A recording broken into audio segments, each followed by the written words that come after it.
आपण बघत आहात AKP न्यूज मराठी. आपला आवाज आपली ताकद. सबस्क्राइब करा, शेअर करा, लाईक करा. AKP news Marathi. बेकायदा पिस्तूल बाळगणारा कार चालक पोलिसांच्या हाती लागला.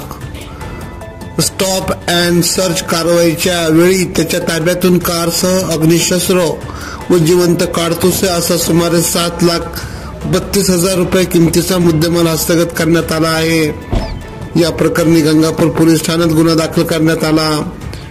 चेतन दत्तात्रय कवरे वय 36 राहणार शिवकल्प रेसिडेंटी शांतीनगर असे संशयित पिस्तूलधारीचे नाव आहे.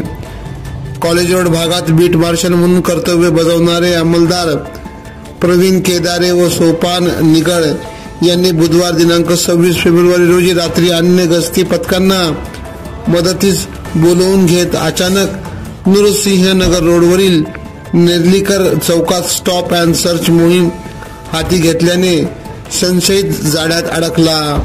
मदिरा वाईन परिसरात पार्क केलेल्या कारची MH15 JM 4448 पथकाने तपासणी केली असता चालक सीटच्या खाली जिवंत काडतुसांनी भरलेली देशी बनावटीचे पिस्तूल मिळून आले. चालकास बेड्या ठोकत पथकाने कारसह पिस्तूल हस्तगत केले आहे. या प्रकरणी गंगापूर पोलीस ठाण्यात गुन्हा दाखल करण्यात आला. AKP न्यूज साठी ब्युरो चीफ अनवर खान पठाण, नाशिक.